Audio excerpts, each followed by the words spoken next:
Aujourd'hui, je vais vous conter une magnifique dégustation à laquelle j'ai participé, la dégustation au Cave Le Grand autour des vins du domaine du comte Ligier-Belair.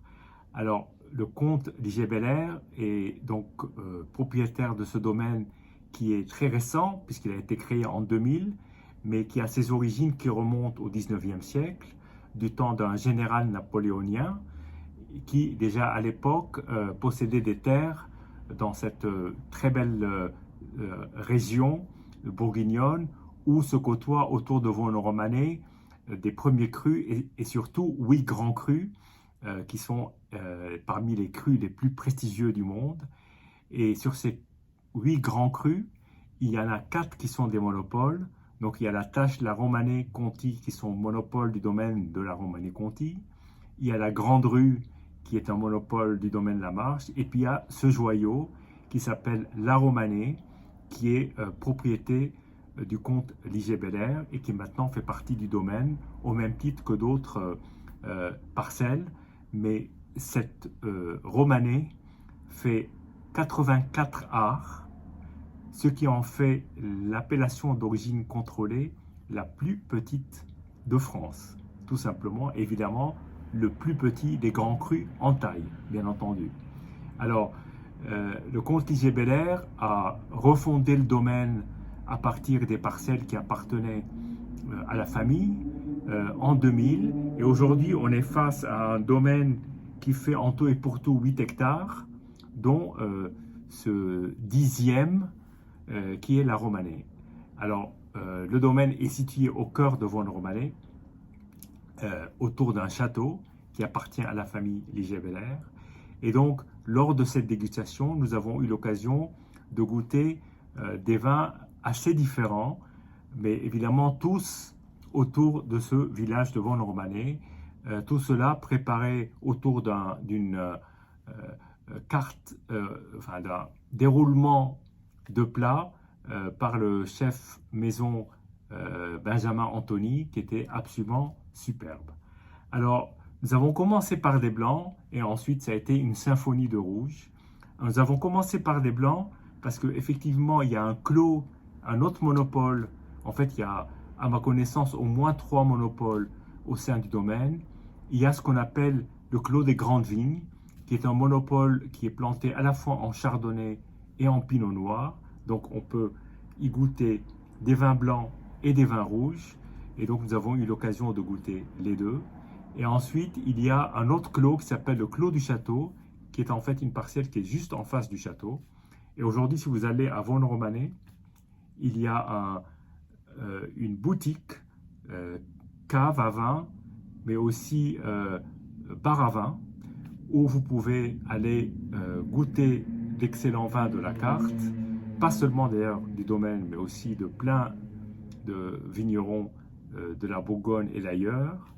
Et aussi cette cave à vin, bistrot à vin, appelez-le comme vous voulez, donne sur le clos du château. Donc on est en plein milieu des vignes. Et c'est effectivement une plongée dans le monde de Vosne-Romanée. Et d'ailleurs, c'est devenu un rendez-vous presque incontournable pour tous ceux qui vont dans la région, qui veulent vraiment goûter des très grands vins. Alors, que vous dire de ce déroulé absolument fantastique de bout en bout? Alors déjà, avec la présence de Louis-Michel Ligier-Belair, qui est un personnage finalement volubile, expressif, qui partage sa passion, qui est du métier du vin, donc en dehors d'être né dans cette famille et d'avoir eu cette chance-là, il a aussi une formation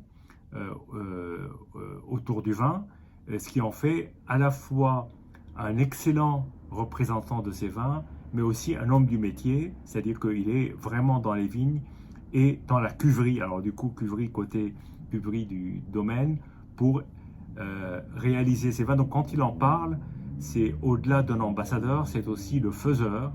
Et en cela, c'est extrêmement passionnant de l'écouter et surtout d'être assis à côté de lui et d'échanger pendant le repas sur ces vins et les sensations qu'on peut avoir et aussi à travers le personnage que représente le comte Ligier Belair. Alors, nous avons commencé par les blancs. Donc, ce fameux clos des Grandes Vignes sur 2 millésimes, donc en 2018 et 2019. Et c'est extrêmement intéressant parce que à une année d'intervalle, donc juste un millésime de différence, on a des vins d'un profil qui paraît assez surprenant, mais vraiment très différent. Alors, le 2018, je l'ai trouvé, par exemple, plus profilé, plus fruité floral, alors que le 2019 avait une acidité beaucoup plus marquée. Alors, probablement, je pense que 2018 est une année qui était déjà prête à boire, et 2019 nécessitait encore quelques temps, et donc on a ce relent d'acidité qui va après se fondre dans le vin, et puis malgré tout une plus grande rondeur, mais une plus grande vivacité. Alors tout ça était magnifiquement accompagné de Saint-Jacques avec des éclats de châtaigne, de la truffe noire, un plat absolument superbe, et l'opposition entre ce côté salin et puis la truffe avec ces vins blancs somptueux était un grand moment de gastronomie, d'autant plus qu'on se rend compte parfois qu'on est tellement focalisé sur les blancs de la Côte de Beaune qu'on oublie qu'en Côte de Nuit, on peut avoir des grands vins blancs de Chardonnay. D'ailleurs, pour la petite histoire, il y a un grand cru en blanc en Côte de Nuit. Je vous laisserai deviner lequel c'est. C'est pas un quiz, mais comme ça vous laissera réfléchir. Alors ensuite, nous sommes passés sur ce fameux Clos du Château, qui est en monopole, et là, sur 2 millésimes, 2010-2015. Alors, 2 grands millésimes, mais éloignés de 5 années. Alors, c'était intéressant de voir l'écart qu'il peut y avoir entre ces deux. Alors, déjà, le 2010 était quand même plus évolué, bien évidemment, et me paraissait plus terrien, plus le côté champignon que moi, terrien, que j'aime bien dans les vins de Côte de Nuit, et en particulier quand on est autour de Vaune, parfois Gevrey, parfois même Chambol, avec évidemment des profils aromatiques différents, et un côté viande, presque concentré de viande, ou bouillon de viande, vous voulez, le bouillon de viande un peu concentré. Dans le 2015, il y avait un peu plus d'acidité, encore un vin qu'il faut attendre, probablement, mais ça partait plus sur du fruit rouge, la framboise et un côté légèrement fumé. Alors, beaucoup de ces vins, évidemment, tous ces vins passent dans le bois, pour certains dans du bois neuf, comme ça peut être le cas sur les grands crus. Parfois, ça peut être un mélange de neuf et de plus vieux. Mais évidemment, l'élevage est toujours bien digéré et on ne le sent pas forcément, en tout cas, sur ce que j'ai dégusté. Ensuite, nous sommes passés, alors nous avons eu une surprise. Nous sommes passés à 2 Nuits Saint-Georges, deux premiers crus. À Nuits Saint-Georges, il n'y a pas de grand cru, mais il y a de formidables premiers crus. Donc là, il y avait Okra, donc AUX, Cra, et le Clos des Grandes Vignes, tous les deux en 2016. Et le comte Ligier Belair nous a fait la surprise d'apporter un magnum de 2019, donc d'un Nuits Saint-Georges, Clos des Grandes Vignes aussi. Ça nous permettait de comparer le 2016 et le 2019, deux très belles années, mais évidemment avec plus de maturité sur le 2016. Alors tout était superbe, dois-je le dire, mais après c'est des profils différents. Moi je trouvais dans le 2016 Okra un côté salin, un côté caillouteux presque, probablement d'un terroir qui doit être assez caillouteux, de l'encre, un peu d'amertume, mais de l'encre noble, de la belle encre. Sur le 16, j'ai trouvé, alors là, tout de suite, un parfum de rose, de violette, mais aussi ça apparaît, ce côté floral peut apparaître plus avec l'évolution. Et sur le 2019, alors là, une grande concentration de petits fruits, assez volubiles, assez souples, et vraiment d'une grande beauté. En tout cas, j'ai beaucoup aimé le 19. en l'occurrence. Ensuite, nous sommes passés sur un premier cru. Alors, on est revenu à Vaugnes et nous sommes passés sur un premier cru qui s'appelle Aurégno ou les Régnos, ça dépend. Ce climat est un climat qui est, bien que premier cru, est admirablement placé.